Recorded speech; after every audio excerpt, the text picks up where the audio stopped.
Hey, everybody, welcome to the Moral Injury Support Network podcast. I am Dr. Daniel Roberts, President and CEO of Moral Injury Support Network for Servicewomen Incorporated. Today we have a great guest. Adam A. Myers is a police captain with the Hartford Township Police Department and certified peer specialist in the state of Wisconsin. Adam began his law enforcement career in 2001 after 5 years as an active duty United States Army military policeman. Adam has been a police chief, detective, arson investigator, evidence technician, field training officer, dispatcher, 911, 911 operator, and is an instructor in firearms, professional communication skills, scenarios, and officer wellness. In 2016, Adam was involved in a critical incident that changed his life forever when he used deadly force on someone who armed themselves with a hatchet inside a busy department. This person died. Adam has faced many personal and professional mental health challenges after his critical incident, and it has taken him many years to get back on track. Adam says he would not have been successful with his mental health without the unwavering support of his family, friends, colleagues, counselors, and even complete strangers. Adam is the founder of Stop the Threat, Stop the Stigma. Adam says his overall goal for establishing Stop the Threat, Stop the Stigma, and speaking about his critical incident is to promote law enforcement wellness and inspire other law enforcement professionals and those who work in the law enforcement profession to speak about their own mental health. Welcome to the show, Adam. Thanks for being on. Thanks, Daniel. Thanks for this opportunity to talk with you and talk about mental health and law enforcement. Yeah, it's a really important issue. We talk a lot about mental health in military. The work I do primarily focused on service members, but it's almost every time we start talking about moral injury and mental health issues, those in the law enforcement field, it's a natural, like they face similar kind of things. And so you were both military and civilian law enforcement, both in law enforcement, right? Correct. I was active duty military police in the Army for 5 years. I didn't see any conflicts, didn't go overseas. I was stationed at Fort Bliss, Texas, and El Paso near the Mexico border. At the time, I was married and had one daughter. I have two now, but yeah, I was active duty MP, and after that, I became a civilian police officer. Okay. So you've been doing policing for decades, Yeah, right? this May will be 24 years as a civilian cop, and then 5 years military police. Yeah, thank you for your service very much. I Thank you. think we don't give enough respect for the people in law enforcement community, and there are a lot of right now, of course, politically and in the news, there's a lot of stuff about law enforcement and so on, and um, but that's kind of a lot of noise. The mic, except for the few times that I had to talk to a law enforcement officer for because of a speeding ticket or something like that. But other than that, I've always found them to be really upstanding people who are really really tough job to do. So I have a lot of respect. I've taught my kids to respect cops and to respect the law and stuff. So thank you for your service Thank to you. society. I appreciate that. I agree with you. I think the majority of the police officers are good. I think the majority of the people support and appreciate law enforcement. I think a lot of it now is, I think it's a lot of hype in the media, with social media and the internet and your phone. When you kind of look at your phone or the news, that's all you see is the negative stuff. And there's Right. so much good stuff going on with policing and with first responders. So I believe the majority of the people support law enforcement, and the majority of us are good. We go out there and we treat people fair and equally, and we want to go out there and help people, help complete strangers, just Right. because it's who we are and it's what we do and what we want to do. Right. It's not something that people join for the money. I mean, I guess if you grow up Right. really poor, it's there's some decent benefits, some decent pay, but you're not going to get rich, right? As a cop, Right. so you got Right. to do it for other reasons. Sure. Yep. Um, And it is very dangerous every time, right? Every time a cop steps out the door, they're putting their life on the line, even if they work in the office, more or less, right? Because you never know what could happen.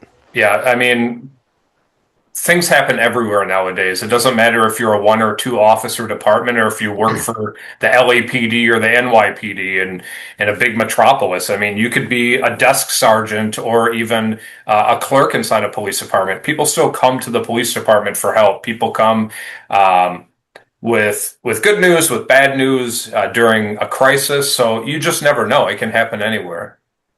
Yeah, so I could think my personally I could think of a lot of different ways that mental health or LEOs could be their mental health could be challenged, right? You have Sure. the we'll get into the shooting incident here in a minute, but beyond that, right? Just dealing I could think of a lot of things dealing with people that are struggling all the time, that have a lot of conflict in homes or whatever, poverty, all this kind of thing. But what from your perspective, because I'm just guessing as a civilian, from your perspective, what are some of the main things that challenge LEO's mental health? I think a lot of it has to do with cumulative stress. I mean, just the job alone is stressful.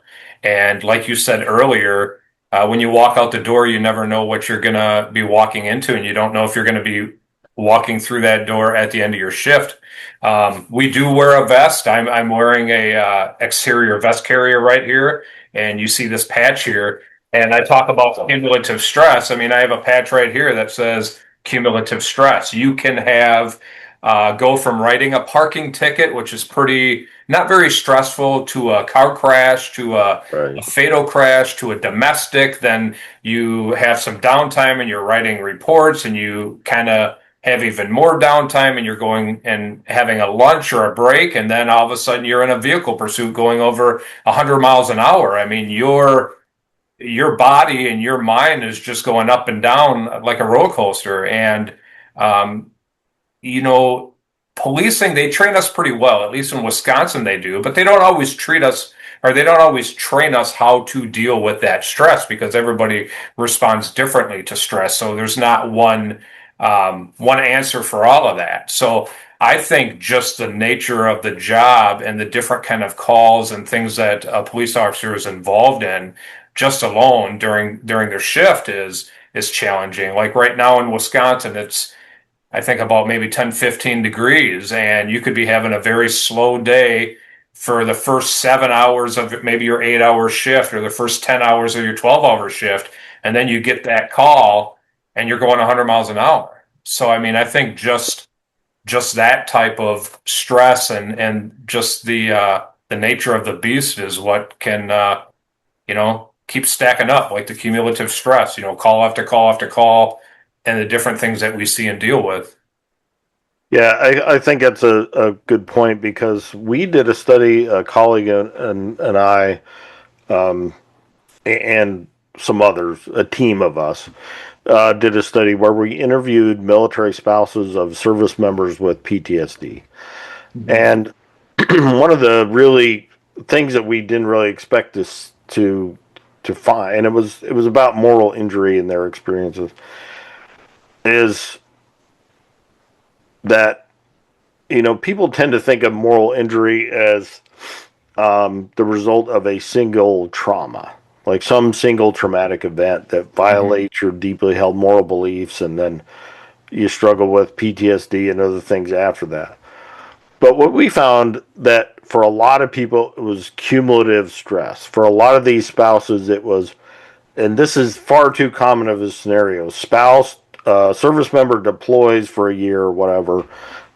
A lot of them were special operators, so they didn't deploy for years, but they deploy for 3 or 4 months, whatever. Come right back, deploy again, and so you have this while they're gone, this worry. Like if you're a spouse, you have all this worry and stress. Plus, you have the kids by yourself and your school, and you might be working a job, and da da da. Nobody help you around the house and all. Then this service member comes back and says, "Hey, guess what? I'm going to be promoted, so now I need to go to a service school for my next promotion." Right. So then they come back for 2 months after deployment.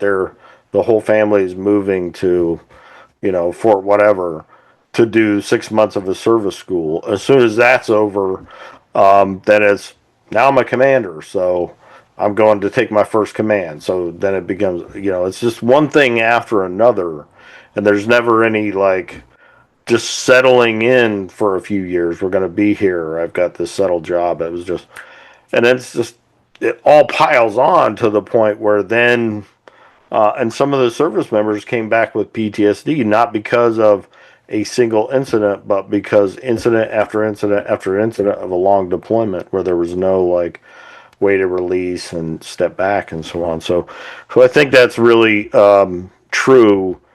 That I definitely understand that. Before we get into help and support for police and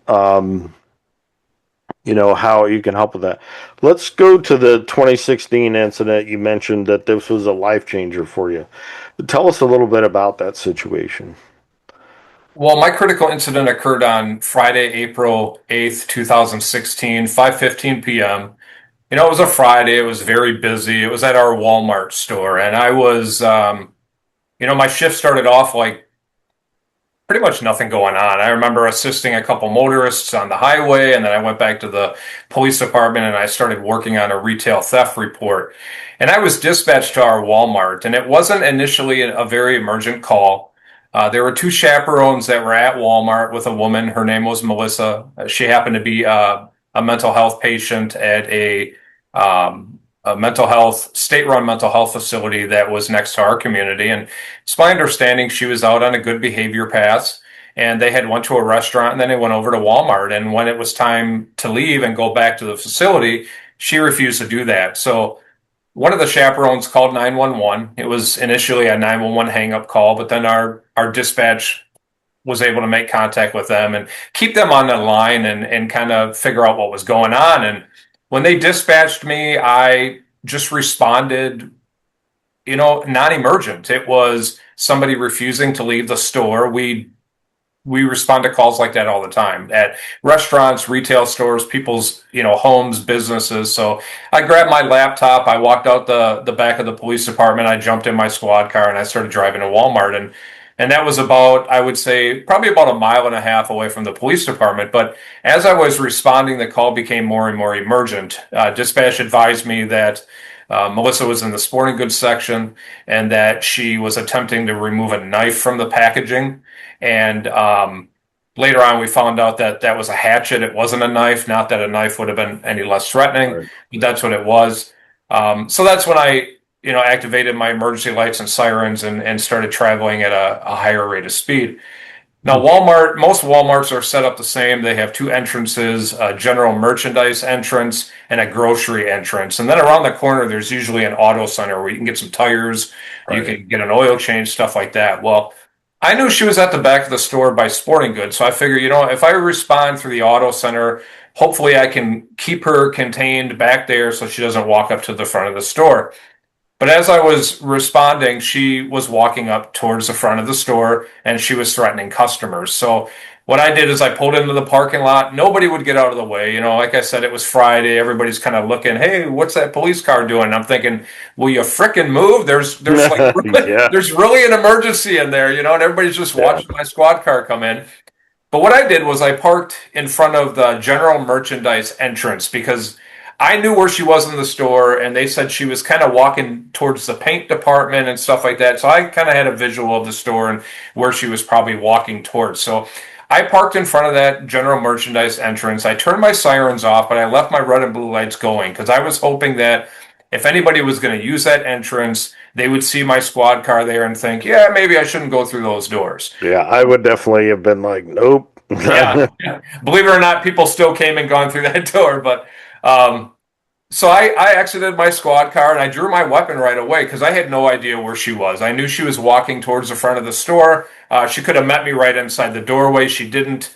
But I did meet a man and a woman there, and I asked them, where is she? And they pointed down towards the health and beauty aisle and the lawn and garden aisle. It was a main intersection. So I ran down there, and when I first made contact with her, her back was facing towards me, and I gave her some verbal commands. When she turned and faced me, I realized that she was holding a hatchet and not a knife.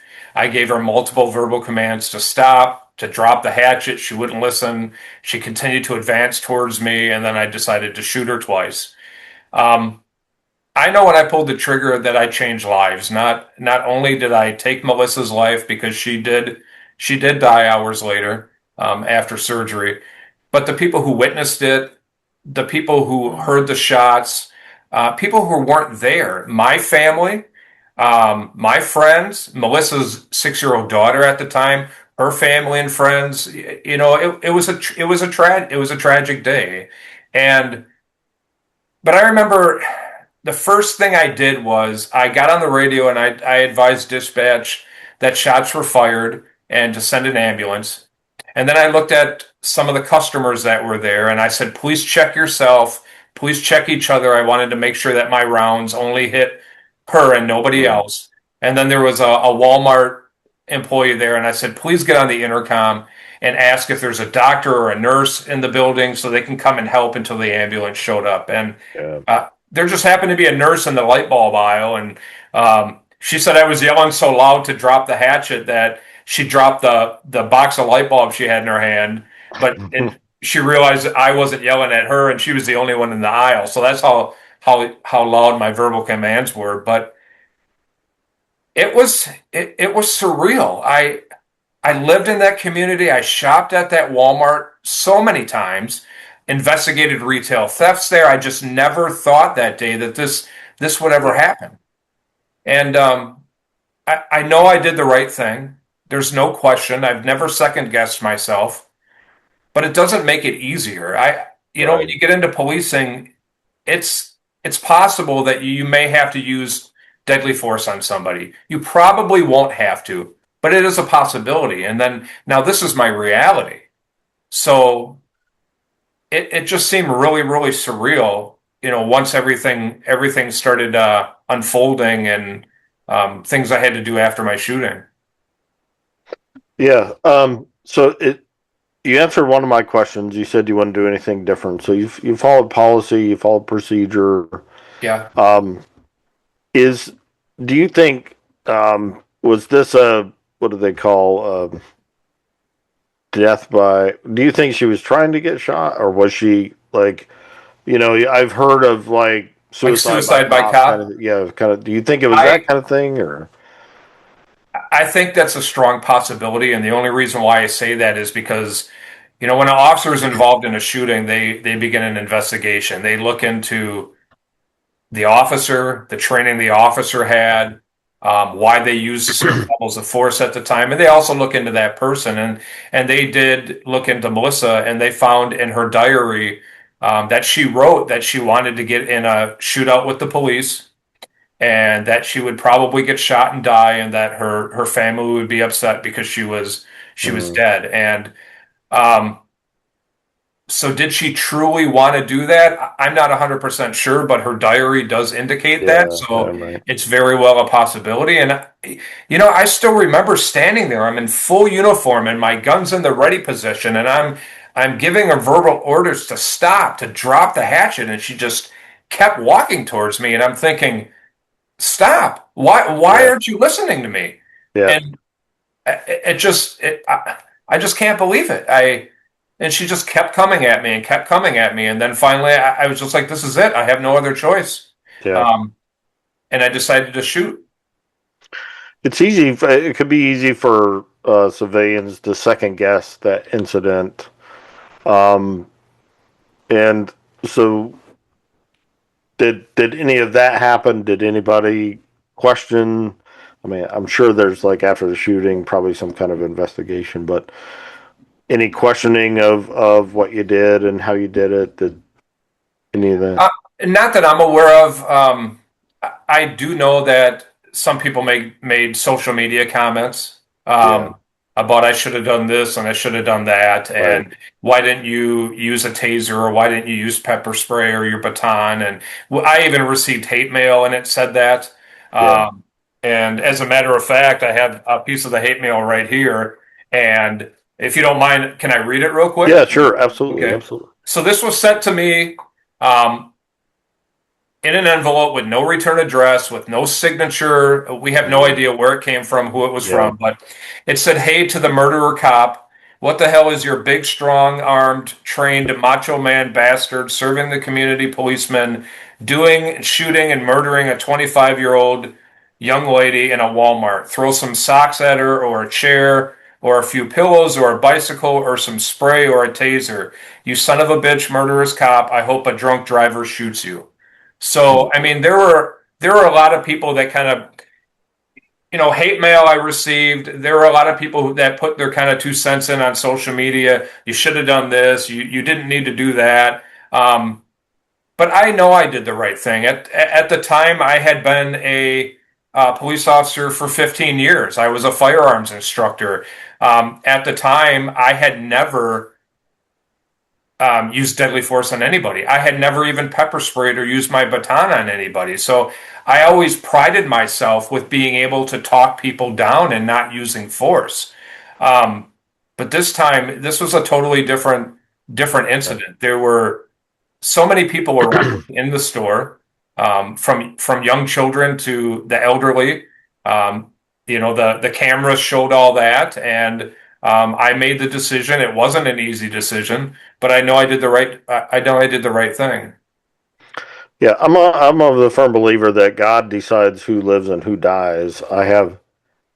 He gives me the ability to will make decisions about what I do, but the results of those decisions are left up to him. And so, Right. if you followed policy, procedure, you did the right thing, that's all you can do. But did this hate mail, the criticism and all that, did that play into your mental health? Was that detrimental to your mental health after the incident? I think it took a toll. When I received the hate mail, my chief at the time wouldn't let me read it because he knew I was an emotional guy, and he knew if I would read the mail we were receiving at the Yeah. police department, I would just fester over it, and it would really get to me. So it wasn't until years after that I actually read the whole thing, which is good. The online comments, I read that. Sometimes I received messages through my Facebook account, usually around the anniversary of my shooting.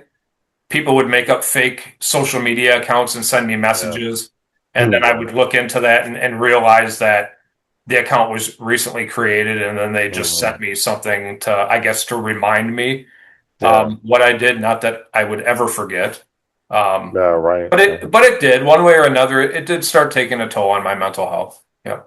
Yeah. I'm sure.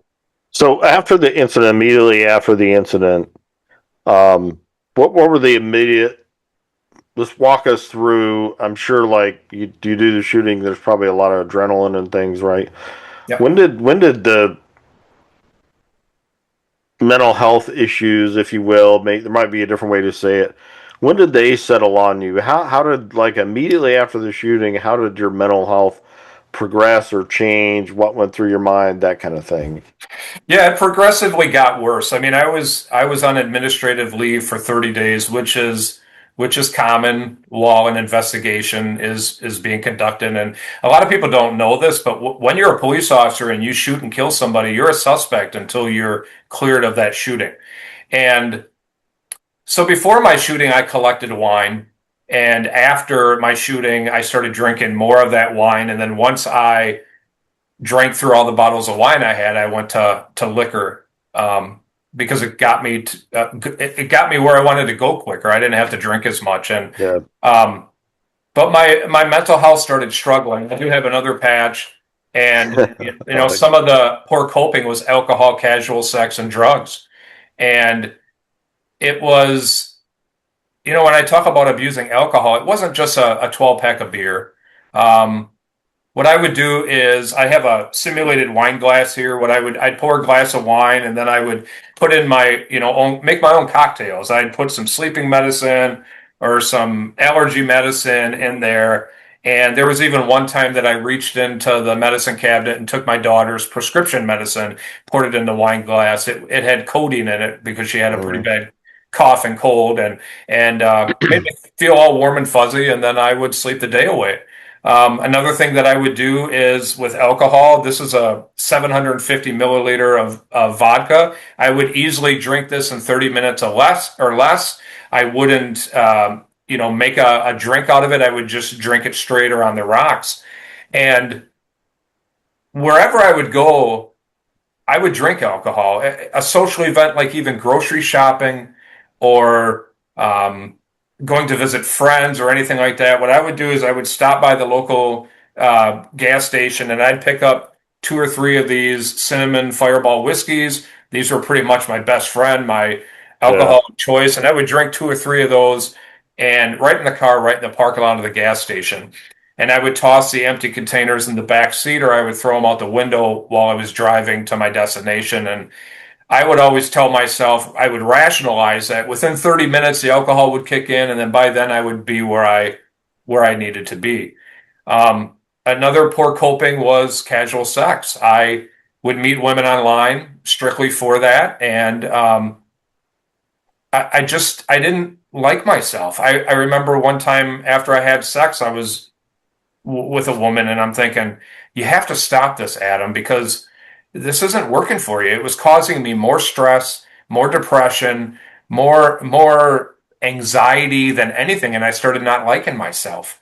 Um, when I say drugs, I tried marijuana for the first time, and a lot of people are like, it's just pot, that's no big deal. But it is a big deal to me because all my life I wanted to be a cop. So I did everything in my power to do the right thing, to not get in trouble with the police because I wanted to be a cop. I wanted to be, the good guy and not do anything wrong. But after my shooting, I didn't care. I smoked marijuana. I tried marijuana gummies, and I just didn't care. And then, the other part of drugs is over the counter drugs or prescription drugs I would abuse. And I was just really looking for that next thing to numb the pain, the next thing that I could escape and just forget about that. And all this, risky, dangerous behavior, poor coping, it did nothing but cause me more stress, anxiety, depression. It didn't make anything better. It maybe momentarily, but not in the long run. It only made things worse. Yeah. Thank you for sharing all that and being so honest about that. What was it that what was going on in your mind that was leading you to do this? What were you trying to avoid? What were you running away from, or what were you reacting to, or numbing, if you will? Um, I think killing somebody, even though I know I did the right thing, taking somebody's life. And at the time, my daughters were young. Through the investigation, I discovered that Melissa had a 6-year-old daughter too. So I would fester over. I can't even imagine if somebody would, kill somebody close to me, and how would I feel if I get a phone call like that, knowing that the person I love is dead now, and I know I did the right thing, but I was fighting. Why did I have to do that? Um, it wasn't supposed to be that way, I didn't think she was going to die. She was a larger woman, and after I had shot her and the ambulance arrived, paramedics started speaking with her, and she was answering questions, and I just never thought she was going to die. And the next morning, when I found that out, I was just devastated. I'm thinking this changes everything now. Now, not Yeah. only did I shoot somebody, I took somebody's life, and I guess I was just trying to escape that. Even though I knew I did the right thing, there was a part of me that felt bad about it, and Right. I didn't understand it all. Do you have a religious background or a religious? I do. I absolutely. I believe in God. I was born and raised Lutheran, baptized as a young child. I welcomed God into my heart when I was probably before 10 years old. Um, I was an acolyte. I was confirmed, and actually, Daniel, speaking to you right now, I believe that's part of my journey. Everything that I went through, I didn't see it at the time, but I see it now. As I got healthier, I was supposed to go through that because this is what God wants me to do. Mm, This is this is the journey he put me on, even though there were many times that I prayed that he wouldn't let me wake up. And, he's kind of like, yeah, I got something else for you, Adam. You need to wake Yeah. up. I got something else for you. And pretty much one-sided conversations between me and him. But yeah, absolutely. I believe in God. And yeah, I'm here because of what he wants me to do. Did your so religiously, as you're struggling with alcohol, sex, drug, um I, where did your I've been through I was a few years ago, I went through a situation that was way harder than I ever thought it would be, and it was sort of like I look on it and say my religion was not big enough to handle this situation. I grew up in church and everything like that, but when it Yeah. happened, it just wasn't strong enough.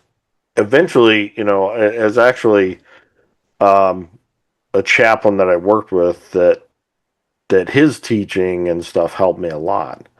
But I was a serious Bible student. I was a serious studier and a practitioner and stuff. But it just wasn't mature enough. My religion wasn't mature enough to help me in this sense. My religious worldview, the extent to where it had taken me so far, and I'd been through a lot. I paratrooper for years. I mean, this was after many years of serving in the army, seeing a lot, and doing a lot. This particular incident, I wasn't prepared for, and so it took several years to work through it. Mhm. And there was a time when religion wasn't any value to me at all. But later, as I look on it, I said, okay, it's just that my religion wasn't mature enough. In other words, my I, expansive enough right. to deal with this. Right? Do you have a similar thing, or how would I, you? I think I know what you mean because the day after my shooting, my first thought is I got to go to church. I got to go talk to a pastor. Yeah. And I didn't have a church that I frequented, but I went to a local church and I remember walking in and a lady approached me and I said, hi, can I please speak with a pastor? And she said, well, I think they're all busy right now. What can I help you with? And I said, well, I'm a police officer. I killed somebody in the line of duty yesterday. And she's like, well, I think we can find somebody for you. Um, and then we sat down, the pastor and I don't remember what we talked about, but I knew I needed to be there. Going to church every Sunday, going to youth group, going to Sunday school. But then after that meeting, for years after, I just, my religion wasn't there. And I think maybe that's what it was. It wasn't mature enough. It wasn't strong enough to reach out and pray and ask for help because I didn't do that.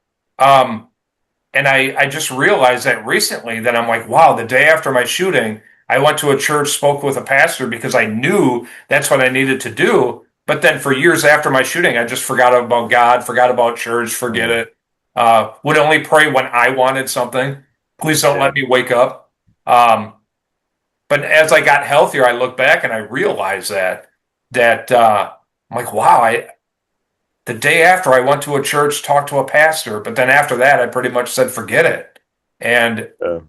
I don't know why. Yeah, it's a good question, and certainly a conversation for a different time. But I think what I try to take from it, and you mentioned it, you alluded to it, is this is what God wanted you to do. I think that too is part of the journey, Yeah. right? Oh, yeah. Being on,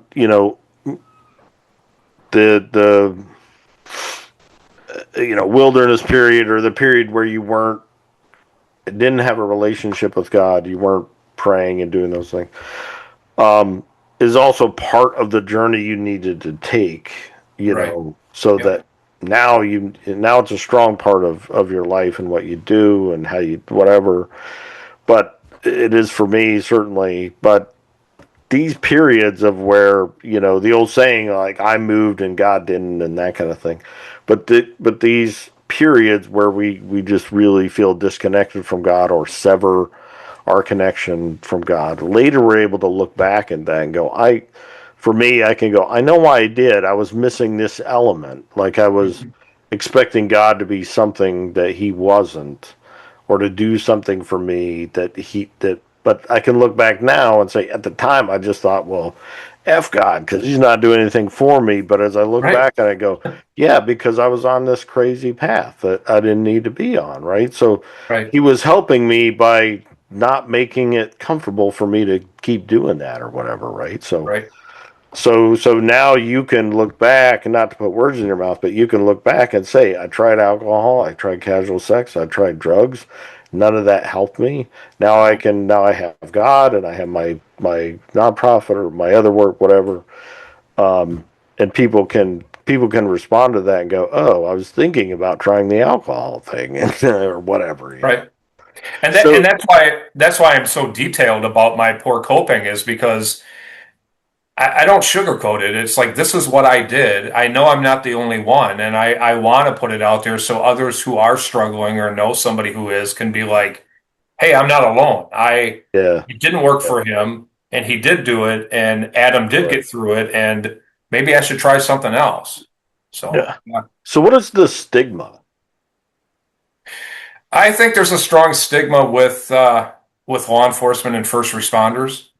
I think it's always going to be there. I think it's getting better because of people talking about it, like you and I are talking about it right now, and there's more programs out there and policies. But when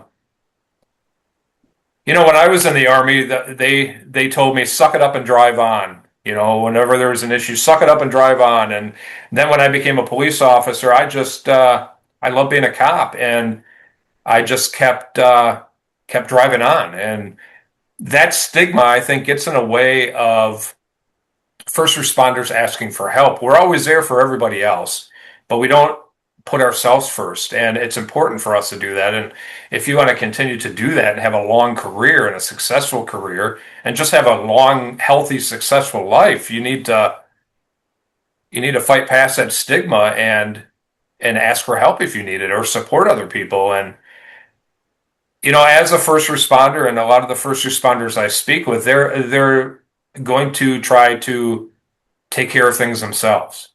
Like I did for years, I told myself if I just keep going, eventually everything will fall into place, everything will work out, and everything will be fine. Because everything works out in the end, right? Everything will be fine. No, I was Yeah, wrong. I needed help.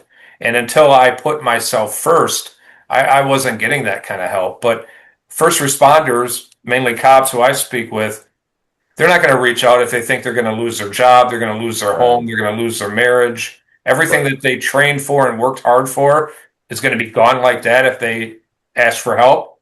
A lot of them won't reach out. Yeah, of course. It's the same in the military. I mean, um, this is just one example, but I was talking to a pilot. He had some pretty severe PTSD. Um, but he said, you know, he couldn't report it because then they'd put him on medicine that he couldn't fly and that kind of thing. So eventually he did try to get help, but then he couldn't get enough resources. But for a long time, it's like I can't admit anything. And there's a lot of military that worry about losing their clearance, all this kind Sure. of stuff. Um, so Yep. that's common military too, for sure. Right. And when you talk about medicine, I got another patch here. Says I take medication. I do. And here's Yeah, here's the bottle right here, 20 milligrams of Lexapro. I wake up every morning, I pop a pill, and I start the day, and it's okay. And a lot of people when they see this patch, a lot of cops when they talk to me, they're like, "Why are you telling people that?" And that question is part of that stigma. There's a stigma. I take medicine. Oh, you shouldn't. It's not evil. It's okay if it helps you. Why not? yeah. And Well, I think too, as civilians, it could be easy for civilians to think, "Oh, what kind of medication do we want cops running around with right, guns and on right, medication?" sure, There's an awareness education for the civilian people that needs to happen for sure. right, right. Because I mean, we expect cops to be 10 foot tall, bulletproof, never do the wrong thing, never say the wrong thing. We want to abuse them, but then they're not supposed to I mean, it's insane the kind of expectations we have for law enforcement. But Right, don't pull me over for speeding just because I drive a Corvette, and I should be able to drive my Corvette because I have a Corvette. No, right. whatever. It's kind But of insane, you know. I also see a therapist. That's another part of the a Yeah, stigma, right? It's like, who's this guy? He must be a nut if he's talking to a yeah, therapist. You go shrink, and he's a cop. Do we really want cops seeing therapists and taking medicine? yeah, Yeah, you know how many of us yeah, do. It's yeah, okay. We're not nuts. We're professionals. We're good at what we do. We love our jobs, and the things that we see and the things we're expected to do does take a toll on us sometimes. And it's I think it's okay if you see a therapist or you take medicine. yeah. That's okay. There's nothing wrong with it. I mean, you don't have to go around and tell everybody your business like I do, Right, but it's okay. right. So you've got in there, stop the threat. What does that relate to? Well, stop the threat can mean a lot of different things. You know, stop the threat of your mental health taking control of your life. Stop the threat is of, there's another meaning. It's what I did on Friday, April 8th, Mm, 2016. You know, Melissa was a threat. She was not only a threat to me, but other people in the store. But it can have a lot of different meanings to a lot of different people. And I feel strongly that stop the threat is stop that stigma.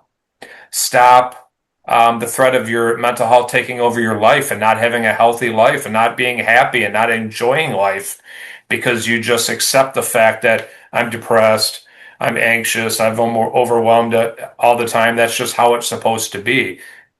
It's not supposed to be that way, and it's okay to reach out for help. You don't have to suffer in silence. There's so many people out there that have gone through what you're going through, and there's so many people that are willing to help and not just because they're getting paid for it, because they genuinely care about you and they want to help. um, yeah, I appreciate that. So, what is so we have first responders, tons of cumulative stress, the Right. stress of all the different things that can happen in a given day, um, the stress of a critical incident like you're talking about where someone died, um, the stress of receiving death threats, being seen as an enemy when all you want to do is to have law and order, to protect people, so on.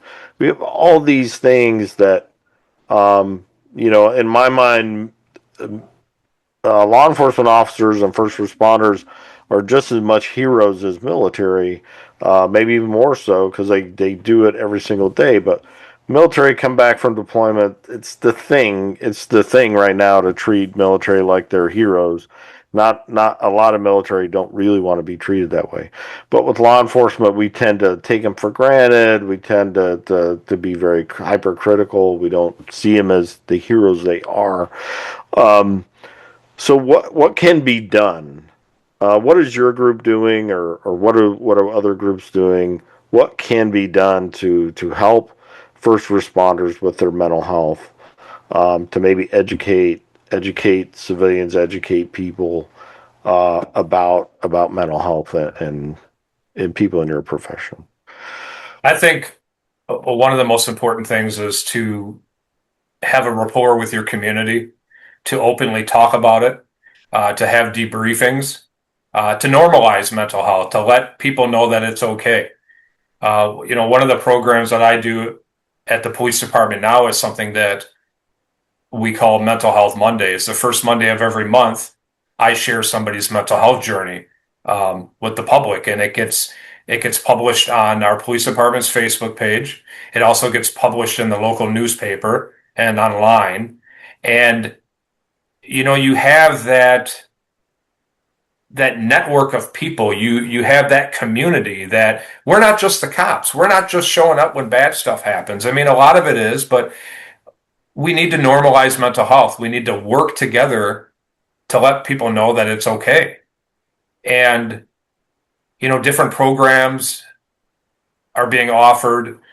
like Stop the Threat, Stop the Stigma. I'm the founder of that, and I initially started it just to promote law enforcement wellness, and in hopes that by sharing my experience, and it'll inspire other police officers or anyone really. Doesn't matter if you're unemployed or you have a job, to talk about your mental health. We're all affected by it one way or another. And throughout the years, I've learned that it doesn't matter where you are in the world. I mean, I've spoken with people overseas, as far as South and West Africa and Australia, and we're all talking about the same stuff. I mean, that's what's cool about it. We can sit down and just kind of talk about depression and anxiety and mental health. And although we may have different experiences, we can relate. We kind of understand it, and it doesn't matter where in the world you live. Technology is great. I mean, with cell phones, you can search resources that are out there and available, and you can also do that in the privacy of your own home. If you don't know what you're struggling with and you trust somebody, go to them and say, I feel off. I don't get what I'm feeling. I just don't understand it. I need some kind of help. And there's so many resources out there. But I think, like we said earlier, that stigma gets in the way. And I think the more we talk about it and the more we're open about it, we'll just start normalizing mental health, and then hopefully it'll just become a thing that, hey, if I don't feel well, I'm going to go to the doctor and maybe get a shot because I have the flu. If I'm struggling with mental health, I'll just go see a counselor. It's okay.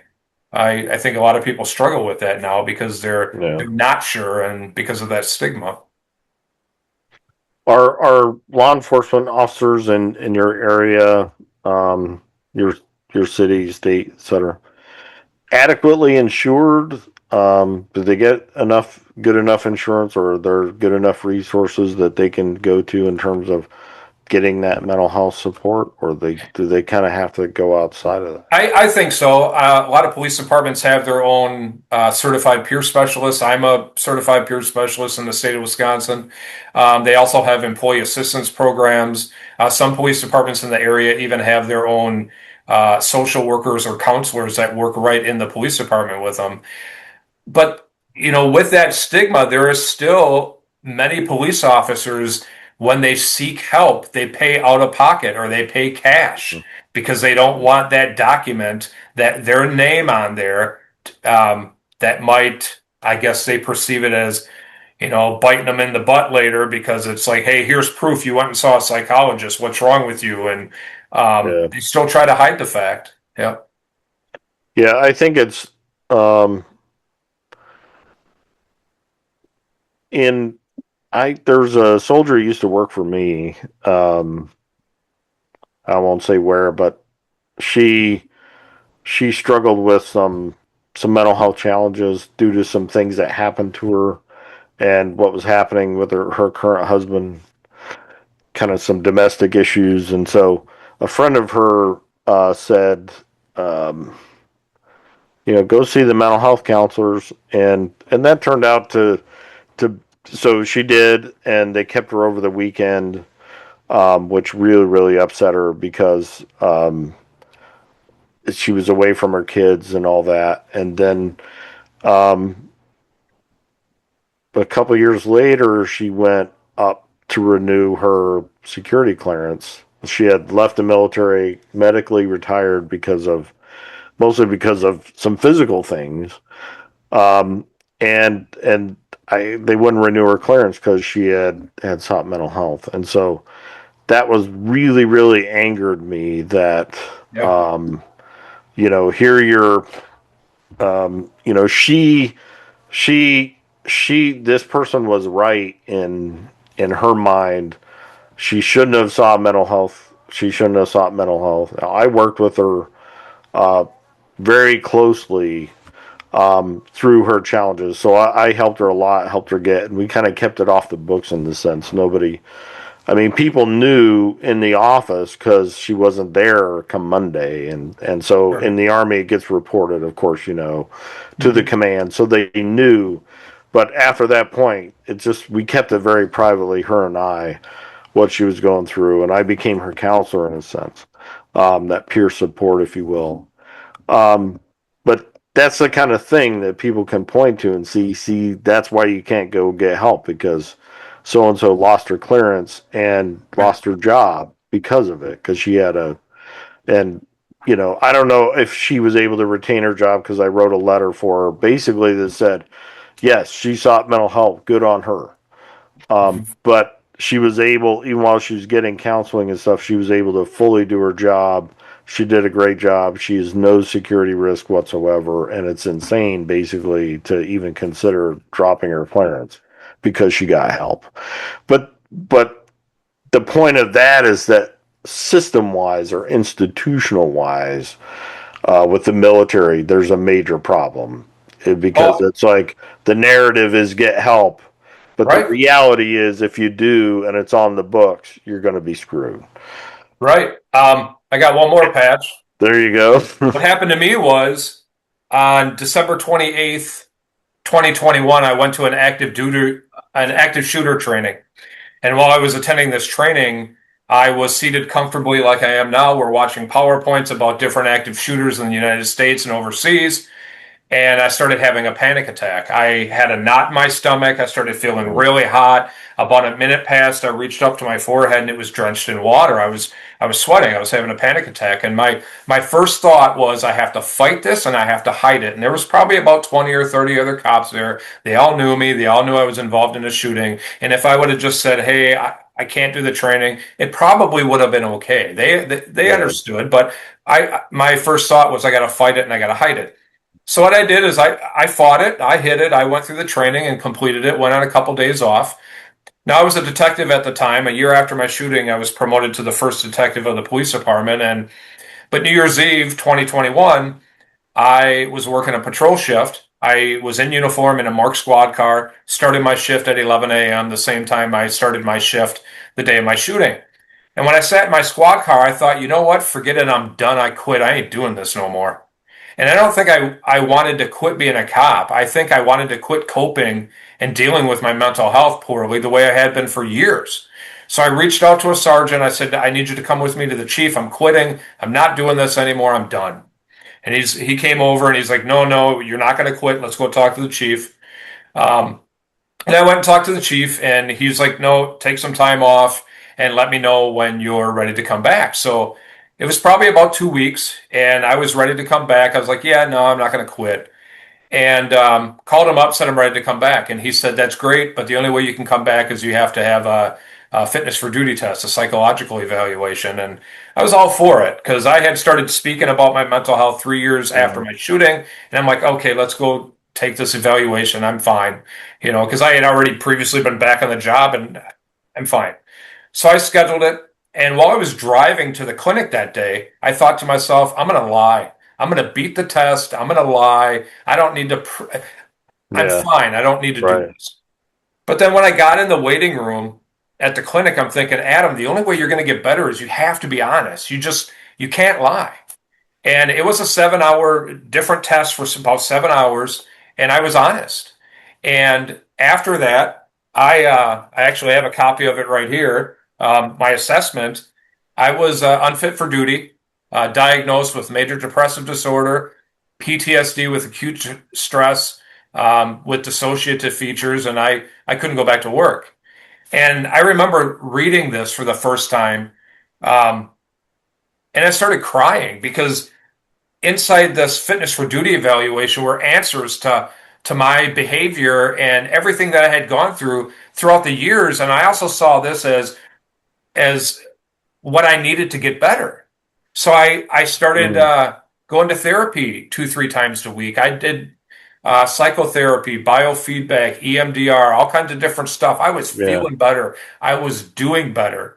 Um, and I even requested a 90-day leave of absence. And I didn't miss any of my appointments. I was doing well. I actually was put on a crisis plan too because there were some suicidal ideations in that Sure. evaluation. Because I did put my gun to my head multiple times when I was depressed and intoxicated.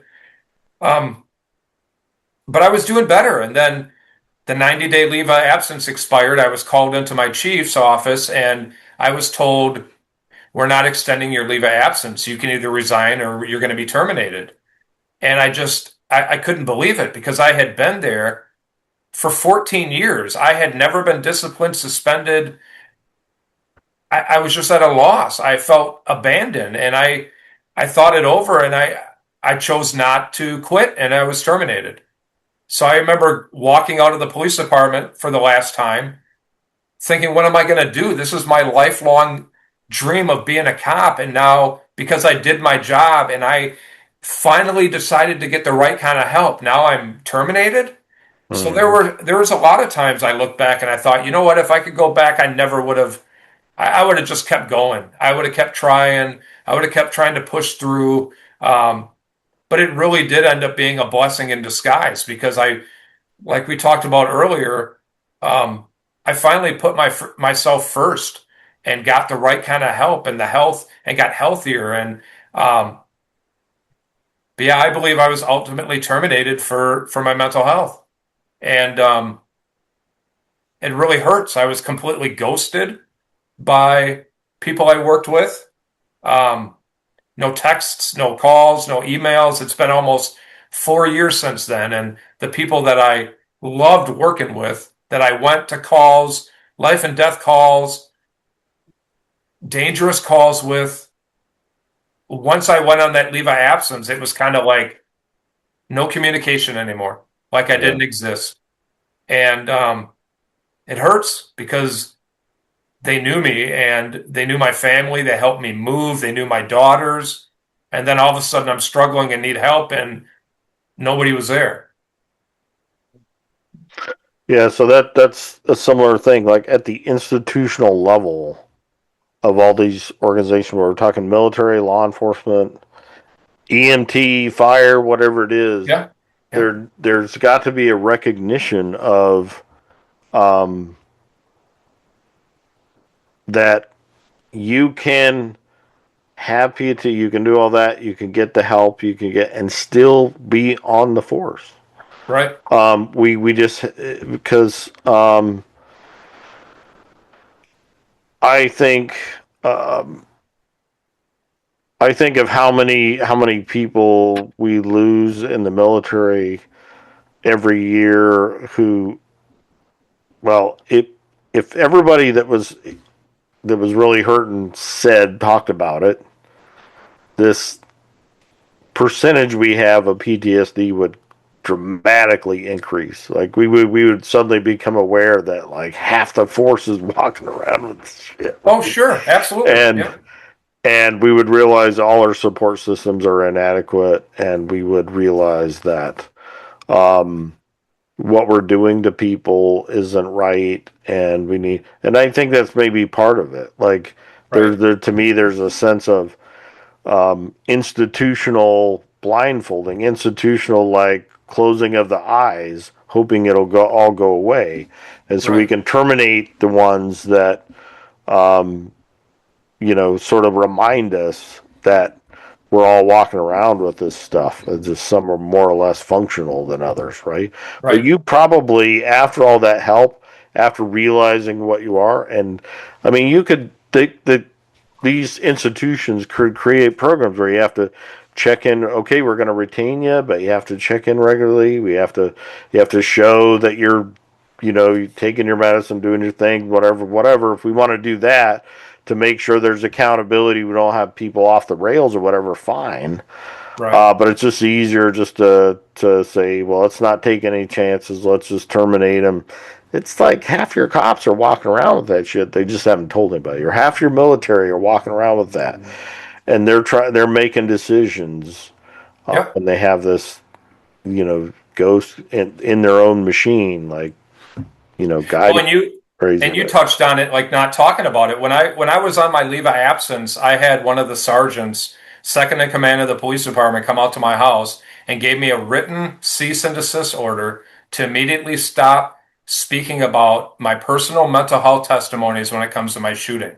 And it says, it makes the police department look bad. If I continue to do it, I could be disciplined or terminated. And I had been public speaking for 3 years and it was all okay. And now all of a sudden I'm on this leave of absence, struggling with my mental health, getting better though, going to counseling and doing all this different therapy, and then they give me an order to basically shut up, don't talk about it anymore. And I'm Yeah. thinking it scared the hell out of me because I'm trying to work on getting back to work. And then they're coming out saying you need to stop talking about your mental Yeah. health. And I'm thinking, I couldn't believe it. It was such, that really hurt. Yeah. So where are you at now with yourself, your mental health, what you're doing, and so on?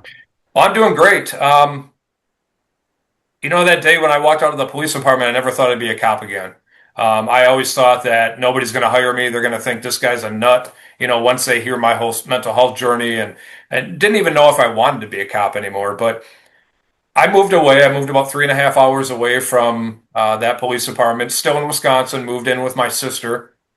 And she saw that I was still struggling because I stopped seeing a therapist and taking medicine. She found me a therapist kind of behind my back, and it's somebody I see now. I see a therapist still. I take medicine now.